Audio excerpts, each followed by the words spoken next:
Today I will be discussed on your programming language कि programming language होती क्या है भाई साहब। यह एक कंप्यूटर लैंग्वेज है।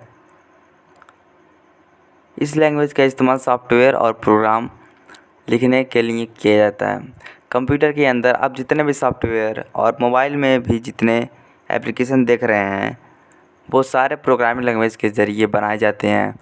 जैसे हमारे इंसानों की भाषाओं में ग्रामर यानी व्याकरण होता है, वैसे ही प्रोग्रामिंग लैंग्वेज को लिखते वक्त ग्रामर यानी सिंटैक्स रूल के मुताबिक ही लिखा जाता है। जैसे कि आपको पता होगा कि एक प्रोग्राम लिखने के लिए प्रोग्रामिंग लैंग्वेज का इस्तेमाल किया जाता है। अब आपके मन में एक सवाल और आया होगा कि ये प्रोग्राम क्या होता है भाई, ये प्रोग्राम होता क्या है। और एक प्रोग्राम में बहुत सारे इंस्ट्रक्शंस होते हैं और ये इंस्ट्रक्शंस ही कंप्यूटर को बताते हैं कि उन्हें क्या करना है भाई। और एक सवाल, अब ये इंस्ट्रक्शन क्या होते हैं। इंस्ट्रक्शंस में बहुत सारे कमांड्स होते हैं। एक बात और, प्रोग्रामिंग स्टेटमेंट को कमांड कहते हैं। जैसा कि मैंने आपको पहले ही बताया, C++, C, Java, COBOL, Fortran, SQL, ये सारे एक प्रोग्रामिंग लैंग्वेज के नाम हैं। Write a C program to find the sum of two numbers. ये बोल रहा है कि भाई एक ऐसा प्रोग्राम लिखो जो दो नंबर्स को जोड़े आपस में, जैसे 10 + 5 = 15। या write a program to find the factorial of a number. या फिर एक ऐसा सी प्रोग्राम लिखिए जो किसी नंबर का फैक्टोरियल निकाल दे। अब ये दो प्रोग्राम एक प्रॉब्लम है और इनका सॉल्यूशन निकालने के लिए हमें कुछ इंस्ट्रक्शंस लिखने होंगे जिन्हें हम अपनी लैंग्वेज में तो नहीं लिख सकते। इसलिए हम C++, जावा या कोई और लैंग्वेज का इस्तेमाल करके हमें प्रोग्राम लिखना होगा जिसे कंप्यूटर एग्जीक्यूट कर सके। ख़ास बात तो ये है कि जो प्रोग्राम लिखे जाते हैं उन्हें और आसानी से लिखने के लिए प्रोग्रामर कुछ टूल्स या मेथड का इस्तेमाल करता है, जैसे फ्लो चार्ट, एल्गोरिथम और स्यूडोकोड। फ्लो चार्ट में एक प्रॉब्लम के सॉल्यूशन को चित्र के ज़रिए दिखाया जाता है। एल्गोरिथम में सॉल्यूशन को स्टेप बाय स्टेप लिखा जाता है। इन स्टेप्स को किसी भी भाषा में लिख सकते हैं। स्यूडोकोड कुछ हद तक प्रोग्रामिंग कोड्स की तरह ही होता है। अब देखिए भाई, एल्गोरिथम होता क्या है। एल्गोरिथम में एक तरीका है जिससे हम किसी भी प्रश्न या प्रॉब्लम के सॉल्यूशन को स्टेप बाय स्टेप तरीके से लिखते हैं। जैसे कि अगर आपको चाय बनाना हो तो एल्गोरिथम कुछ निम्न प्रकार से होंगे। पहले चाय की पत्ती, पानी, चीनी, दूध और कटोरा ले लो। कटोरे में पानी, चाय पत्ती, चीनी डाल के उबाल लो भाई उसको। 10 मिनट के बाद उसमें दूध डाल दो और फिर उसे उबालो। अब छलनी से छान लो। अब आपकी चाय तैयार हो गई। तो हमारा एल्गोरिथम समाप्त हो गया। इसी प्रकार से एल्गोरिथम लिखा जाता है भाई। यहाँ चाय बनाना एक प्रॉब्लम है, इससे इसको हम स्टेप बाय स्टेप लिख लिए हैं। यह सॉल्यूशन है जिसमें एल्गोरिथम को जिसे एल्गोरिथम का रूप दे के लिखे हैं। चलो एक और उदाहरण ले लें। हम दो नंबर्स को जोड़ना चाहते हैं तो इसका एल्गोरिथम कुछ इस तरह से होगा। दो इंटीजर x और y वेरिएबल ले लिया जाएगा। 5 को x में स्टोर कर लो, मतलब x की वैल्यू 5 होगी। और y में 10 को स्टोर कर लो, मतलब y की वैल्यू 10 हो जाएगी। अब इंटीजर वेरिएबल बराबर, मतलब इंटीजर वेरिएबल एक सम है, बराबर 0।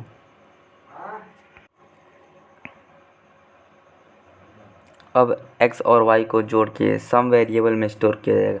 मतलब x और y को जोड़ दिया जाए और सम में स्टोर कर दिया जाएगा। x की वैल्यू 5 है और y की वैल्यू 10 है, तो 10 + 5 = 15 हो जाएगा। तो सम में अब 15 स्टोर हो जाएगा। डिस्प्ले सम कर देंगे। अब हमारा एल्गोरिथम खत्म हो गया। Flow chart. अब फ्लो चार्ट क्या होता है। अगर हम एक प्रॉब्लम के सॉल्यूशन को डायग्राम और सिंबल के ज़रिए बनाते हैं तो उसे फ्लो चार्ट कहते हैं। स्यूडो कोड यह भी एक प्रॉब्लम सॉल्विंग टेक्निक है।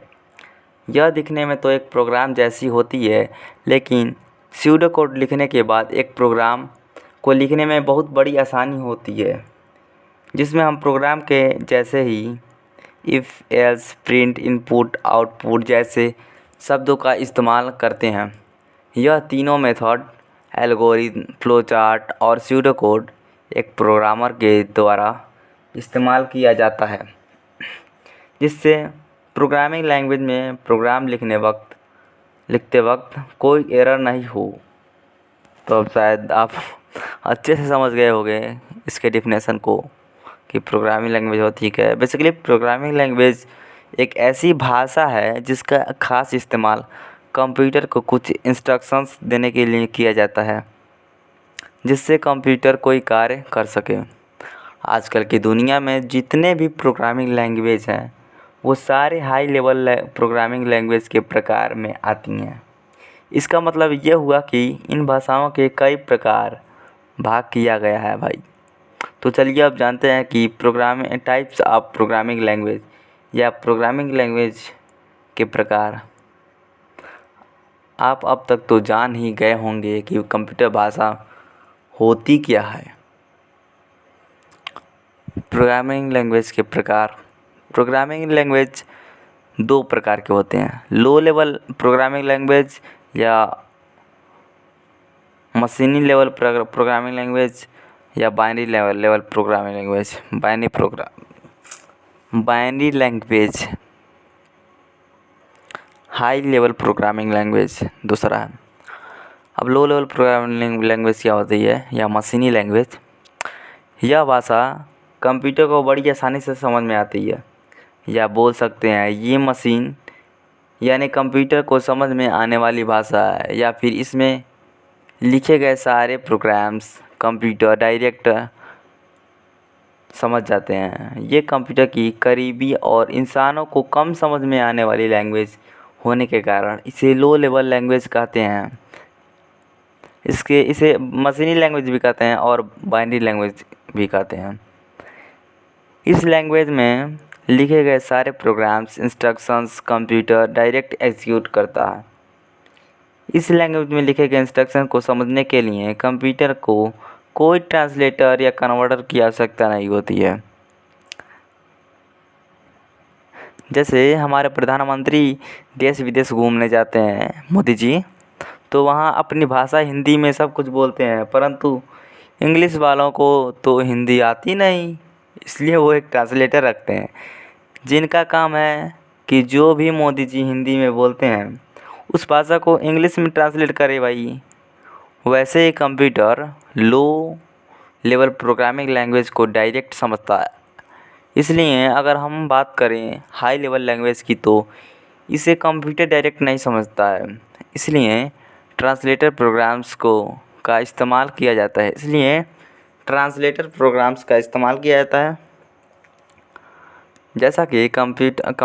जैसे कंपाइलर्स, इंटरप्रेटर जो हाई लेवल लैंग्वेज को लो लेवल लैंग्वेज में कन्वर्ट करते हैं। हाई लेवल के बारे में हम नीचे विस्तार से बात करते हैं।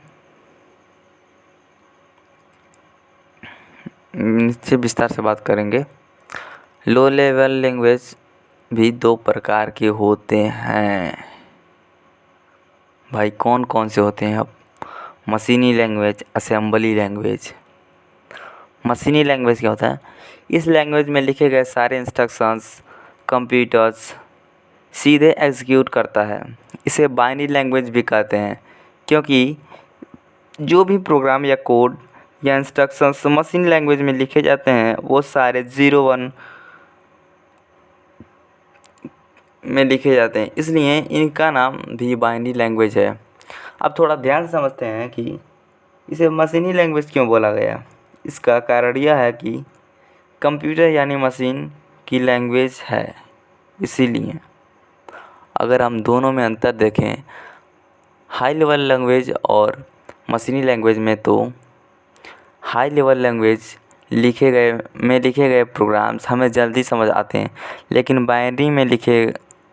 बाइनरी में अगर वही प्रोग्राम लिखेंगे तो बस 0 और 1 के सिवाय कुछ और होता ही नहीं है।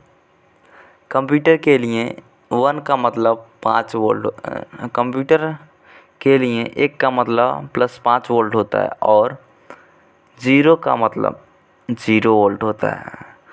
अगर आप एक नंबर 15 लिखें तो इसका बाइनरी लैंग्वेज लिखा जाएगा 1111 और 45 को लिखें तो 101101। ये तो बस नंबर्स होते हैं भाई, परंतु अगर हमें एप्पल लिखेंगे तो इसका बाइनरी होगा 101010, मतलब अगर हम आपको बोलेंगे कि भाई 10100010000000000011, मतलब ऐसे ही तो खा लो, तो आप तो नहीं समझोगे भाई ये क्या बोल रहा है, पागल हो गया है लगता है। मगर कंप्यूटर के लिए 1010 ऐसा का मतलब एप्पल है। अब कंप्यूटर में जो टाइप करते हैं उन सभी को कंप्यूटर्स पहले मशीन लैंग्वेज में कन्वर्ट करता है।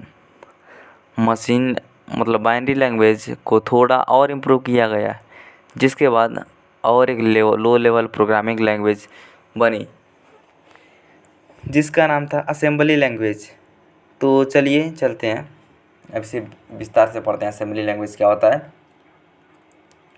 बस इस भाषा में से फ़र्क इतना ही था कि अब 0 और 1 के बदले इसमें कुछ छोटे शब्दों का इस्तेमाल किया गया है, जैसे ऐड, सब, मल, डिव, जिन्हें कहते हैं नेमोनिक्स।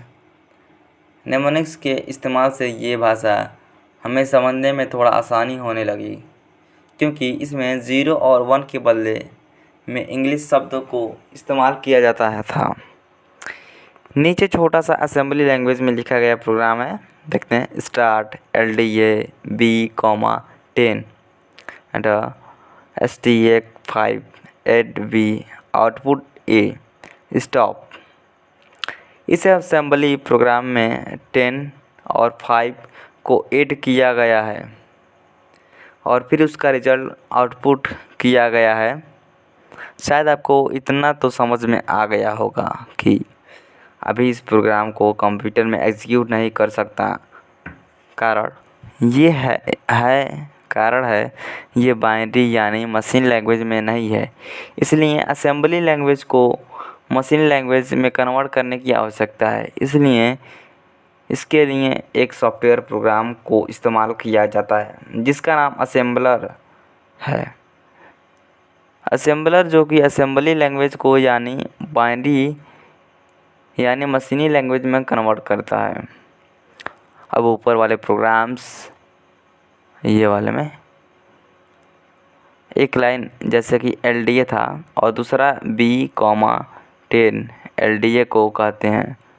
LDA को ऑपकोड और B,10 को ऑपरेंड कहते हैं। ऑपकोड बताता है कि किस तरह का ऑपरेशन करना है और ऑपरेंड बताता है कि किन के ऊपर ऑपरेशन करना है। LDA का मतलब लोड टू B रजिस्टर 10, मतलब B में 10 असाइन करो भाई। इस लैंग्वेज का ज़्यादातर इस्तेमाल माइक्रो प्रोसेसर के प्रोग्रामिंग के लिए किया जाता है। AC, microwave, oven, fridge, washing machine आदि को बनाने में इस प्रोग्रामिंग लैंग्वेज का यूज़ किया जाता है, मतलब बात को प्रोग्रामिंग करने के लिए। दूसरा high level programming language. High level language बोलने का मतलब ये है कि इसे हम मतलब इंसान आसानी से समझ सकता है, लेकिन इसे कंप्यूटर आसानी से नहीं समझ सकता। जब प्रोग्राम को इंग्लिश में जैसे लिखे जाते हैं वैसे ही इसमें लिखे जाते हैं। इस लैंग्वेज में लिखे गए प्रोग्राम्स में printf, scanf, getch, sin, cout, clear, if, else, switch, case, gets, puts जैसे इंग्लिश शब्दों का इस्तेमाल किया जाता है। प्रोग्रामर्स को इसमें इंस्ट्रक्शंस या प्रोग्राम लिखने में आसानी होती है। एल्गोरिथम को हाई लेवल लैंग्वेज में लिखने में बड़ी आसानी होती है, बहुत आसानी होती है भाई। जैसे कि आपको पता होगा कि कंप्यूटर को तो सिर्फ 2 ही नंबर समझ आता है, 0 और 1। इसलिए हाई लेवल लैंग्वेज में लिखे गए प्रोग्राम्स को ट्रांसलेटर की मदद से मशीनी लैंग्वेज में कन्वर्ट किया जाता है। जो ट्रांसलेटर कन्वर्ट करने के लिए इस्तेमाल किए जाते हैं उन्हें कंपाइलर और इंटरप्रेटर कहते हैं। इसका मतलब ये है कि जो ट्रांसलेटर होते हैं जिनका यूज हाई लेवल लैंग्वेज में लिखे गए प्रोग्राम को लो लेवल लैंग्वेज में बदलना है, उन्हें कंपाइलर या इंटरप्रेटर कहते हैं। कंपाइलर और इंटरप्रेटर का इस्तेमाल हाई लेवल लैंग्वेज प्रोग्राम को एग्जीक्यूट करने के लिए किया जाता है। हाई लेवल लैंग्वेज में लिखे गए प्रोग्राम्स को असेंबली कोड या ऑब्जेक्ट कोड या मशीन कोड में ट्रांसलेट करता है। हाई लेवल लैंग्वेज में जो भी सिंटैक्स और सेमेंटिक्स का इस्तेमाल किया जाता है उन्हें इंटरप्रेट करने की काबिलियत ट्रांसलेटर प्रोग्राम में होनी चाहिए। देखिए हाई लेवल लैंग्वेज के फ़ायदे क्या होते हैं। यह लैंग्वेज मशीन के ऊपर निर्भर नहीं करती है, इसे कोई भी आसानी से समझ सकता है और सीख सकता है। इस लैंग्वेज के प्रोग्राम्स में कम एरर्स होते हैं।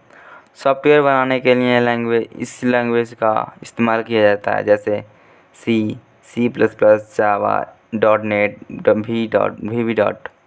इसमें लिखे गए सारे प्रोग्राम्स को आसानी से बदलाव और मेंटेन कर सकते हैं। सॉफ्टवेयर कंपनी में हाई लेवल लैंग्वेज का ही इस्तेमाल किया जाता है। हाई लेवल लैंग्वेज में लिखे गए सारे प्रोग्राम्स कंप्यूटर हार्डवेयर इंडिपेंडेंट होते हैं। इसमें लिखे गए सारे प्रोग्राम्स किसी भी कंप्यूटर में एग्जीक्यूट हो सकते हैं। धन्यवाद।